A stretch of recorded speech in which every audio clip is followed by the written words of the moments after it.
Okay. Now, if we want to subdivide the eighths even further, we add a flag. So in the space of the 2 eighth notes, we can put in 4 16th notes. We add another flag.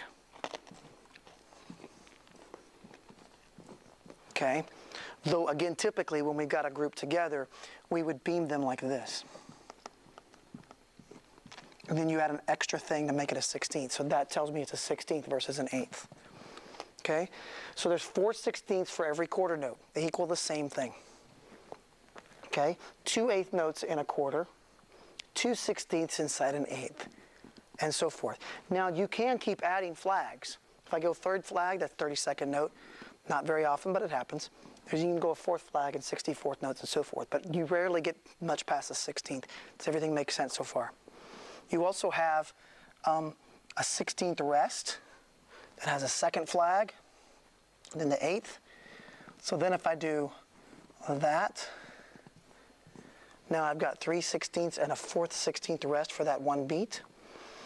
And then I can even combine eighths and 16ths. Watch this. Here's one where I beam like this. I decide this one's a 16th and that one's a 16th, but that one's just an eighth. Okay? Altogether, this is still making one full beat because this is 1/4, this is 2/4, and that's the 4th fourth. Altogether making a full beat. Did that make sense? It's a lot of math. Okay? If a 16th note is 1/4 of a quarter note, that's 1/4. An eighth note is half of a quarter note, or 2/4. And then this makes another 4th down there. So you can combine the beaming in ways like this. That'll make a little more sense later. No questions at all? This is all like old hat. Austin, we've been here, done that. No problem. All you guys online better be asking some questions at this point because this group ain't helping me at all. So I got a couple of questions. Oh, thank God for Jesus. Yeah. How about how many 16th notes in a whole measure? Do you know, or you're just throwing it out there? I know. Who knows? How many 16th notes in a whole measure? 16, because it's been divided in 16 slices. How many eighth notes in a whole measure? Don't know? 8. 8, because look at this. Chase, check this out. So this is a whole measure, 1, 2, 3, 4. Each of these is going to represent a quarter note, which is 2 eighth notes. So 1, 2, 3, 4, 5, 6, 7, 8. If you remember last class when we said that the octave had 12 slices, right? So there's 12 notes in an octave.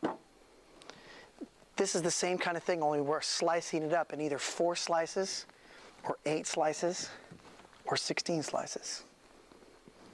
Yeah? Jazz has a question. Oh, I thought I saw your hand. Okay, I'm going to take this the other direction because right now we've been subdividing into shorter and shorter durations. Okay, and I think that's the next thing on the notes. Yeah. So after 16ths, now we're going to go to longer durations. So, Chase, if this is one long measure of 4 counts, so if it's like and I want a note that lasts twice as long as this guy, I want it to last basically 2 counts. Then I'll make a half note. So this equals 2, and this is at the bottom. This is on the left side of page 14.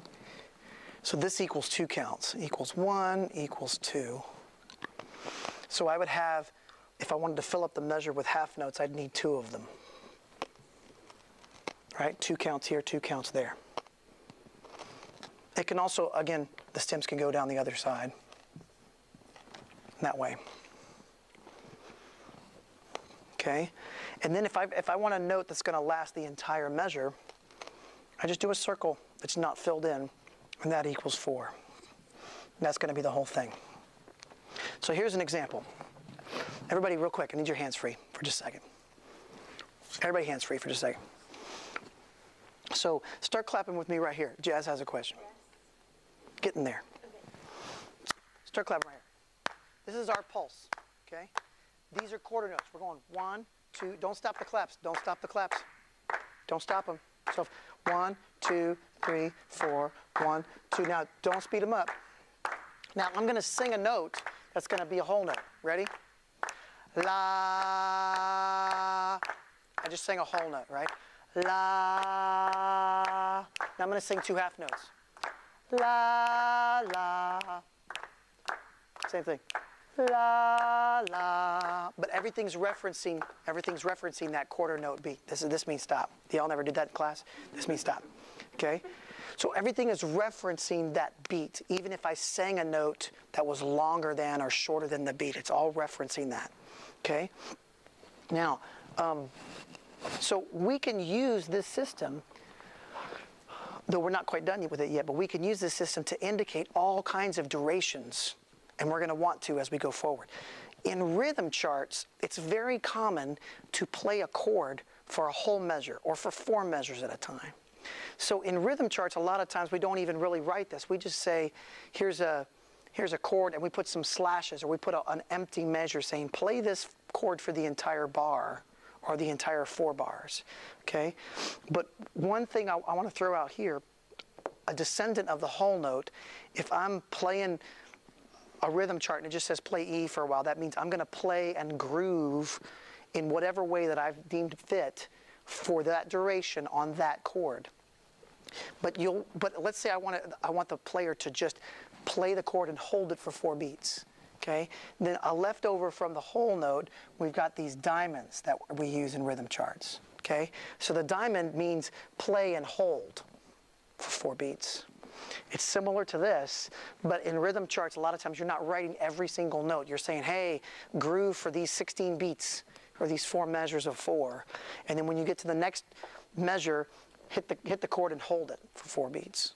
Okay? Some people call those footballs or diamonds, but you'll see that very common. Okay. Each of these notes also has a corresponding rest. We went through the quarter rest and 8th rest and 16th rest. Okay? So I'll never forget how I remembered this when I think I was 6 or 7 when I was first taking piano lessons. And my piano teacher was teaching me this very system that we're going through. And remember, this is all descended from when we had the staffs and the 5 lines. Okay? So they had this little blackened rectangle, and it was either on top of the line, all filled in, or it was on the bottom of the line, all filled in, like. And so one of these is a half rest and one of these is a whole rest. And the way I've remembered all my life is because when I was 6 years old, my piano teacher, and I was looking at these two and seeing, oh, that one's kind of sitting on the line, that one's like hanging from the line. But I got them backwards at first, and I said, oh, so then the half rest hangs. And my music teacher said, and it rings in my head to this day, 30 some odd years later, no, a half rest doesn't hang. So look at me one more time. No, a half rest doesn't hang. Okay? Which means that's the whole rest, that's a half rest. That's the way I've been able to tell them apart my whole life. How crazy is that when I was 6 years old? No, Austin, a half rest doesn't hang. Don't forget that.